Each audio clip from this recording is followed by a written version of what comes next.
Good morning students.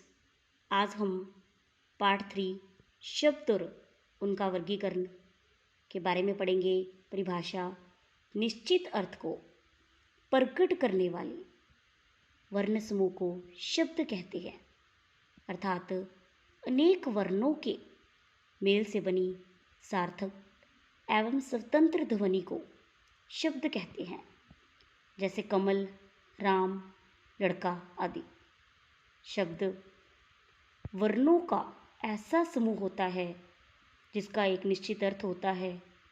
शब्द बनाने के लिए दो बातें ज़रूरी हैं: वर्णों का समूह भी हो व सार्थक भी हो।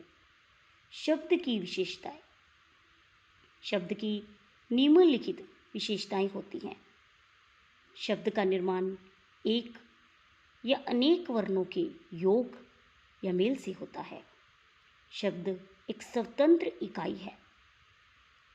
प्रत्येक शब्द का अर्थ होता है। शब्द जब वाक्य में प्रयुक्त होते हैं तो वे पद बन जाते हैं। जब किसी शब्द का प्रयोग वाक्य में किया जाता है तो उस शब्द को पद कहा जाता है। वह शब्द संज्ञा, सर्वनाम, विशेषण, क्रिया आदि को दर्शाने लग जाता है। जैसे राम आम खा रहा है। इस वाक्य में राम और आम शब्द का पद परिचय संज्ञा है। खा रहा है का पद परिचय क्रिया है। भाषा में सार्थक शब्दों का ही प्रयोग होता है। प्रत्येक भाषा में समय अनुसार कुछ शब्द घटते बढ़ते रहते हैं। हर भाषा में समय के अनुसार कुछ शब्द घटते और बढ़ते रहते हैं। शब्द के भेद: हिंदी शब्दों का वर्गीकरण निम्नलिखित 4 आधारों पर किया जाता है: उत्पत्ति या स्रोत या उद्गम के आधार पर, व्युत्पत्ति या रचना या बनावट के आधार पर, अर्थ के आधार पर, प्रयोग के आधार पर। शब्द के भेद: उत्पत्ति या स्रोत या उद्गम के आधार पर शब्द के 4 भेद होते हैं: तत्सम, तद्भव, देशी या देशज, विदेशी या विदेशज। व्युत्पत्ति या रचना या बनावट के आधार पर शब्द के 3 भेद होते हैं: रूढ़ शब्द, यौगिक शब्द, योग रूढ़ शब्द। अर्थ के आधार पर शब्द के 2 भेद होते हैं: सार्थक, निर्थक। प्रयोग के आधार पर शब्द के 2 भेद होते हैं: विकारी, अविकारी। उत्पत्ति या स्रोत या उद्गम के आधार पर हिंदी शब्दों की उत्पत्ति विभिन्न भाषाओं संस्कृत, अरबी, फारसी, अंग्रेजी या हिंदी की विभिन्न बोलियों से हुई है। इस आधार पर भाषा के शब्दों को निम्नलिखित 4 भागों में बांटा जा सकता है: तत्सम शब्द, तद्भव शब्द, देशज या देशी शब्द, विदेशज या विदेशी शब्द। तत्सम शब्द 2 शब्दों के मेल से बना है: तत् प्लस सम। तत् उस, सम समान, अर्थात उसके समान। संस्कृत के जिन शब्दों का प्रयोग हिंदी भाषा में बिना परिवर्तन के ज्यों का त्यों होता है उन्हें तत्सम शब्द कहते हैं। तत्सम तत् प्लस सम के योग से बना है। तत् का अर्थ है उसके, सम का अर्थ है समान, अर्थात उसके समान, संस्कृत के समान। वे शब्द जो संस्कृत भाषा से बिना किसी परिवर्तन के हिंदी भाषा में आ गए हैं वे तत्सम शब्द कहलाते हैं।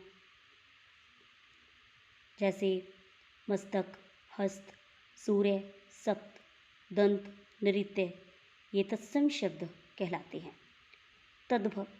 तद्भव शब्द 2 शब्दों के मेल से बना है: तद प्लस भव, जिसका अर्थ है उससे होना। जिन संस्कृत शब्दों को थोड़ा परिवर्तित करके हिंदी में प्रयुक्त किया जाता है उन्हें तद्भव शब्द कहते हैं। संस्कृत भाषा के वे शब्द जो कुछ रूप परिवर्तन के साथ हिंदी में प्रयोग किए जाते हैं वे तद्भव शब्द कहलाते हैं।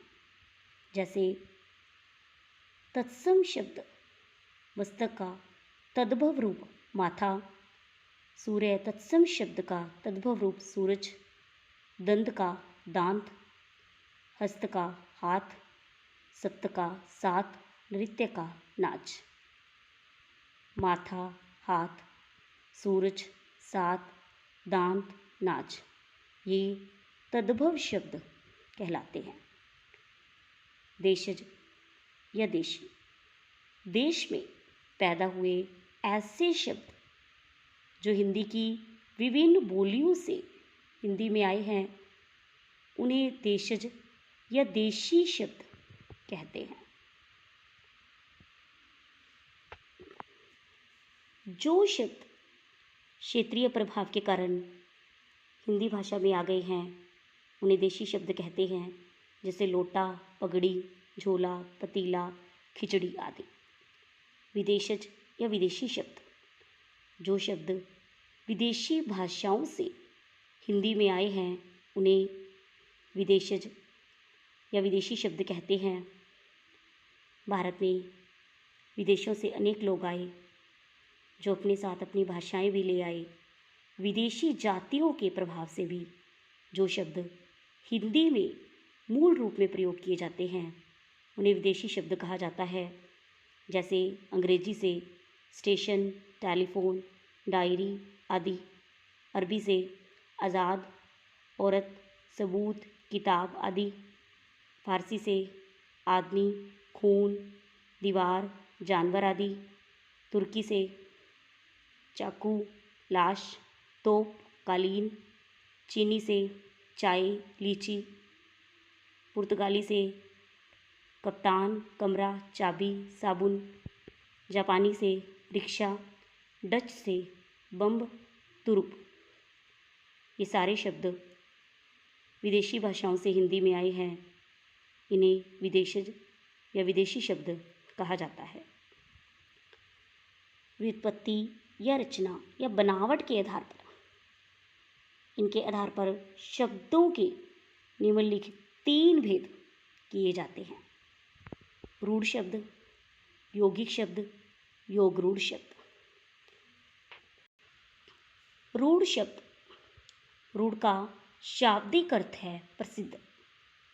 किसी निश्चित अर्थ के लिए प्रयुक्त किए जाने वाले ऐसे शब्द जिनके खंड नहीं किए जा सकते तथा जो परंपरा से चले आ रहे हैं उन्हें रूढ़ शब्द कहते हैं।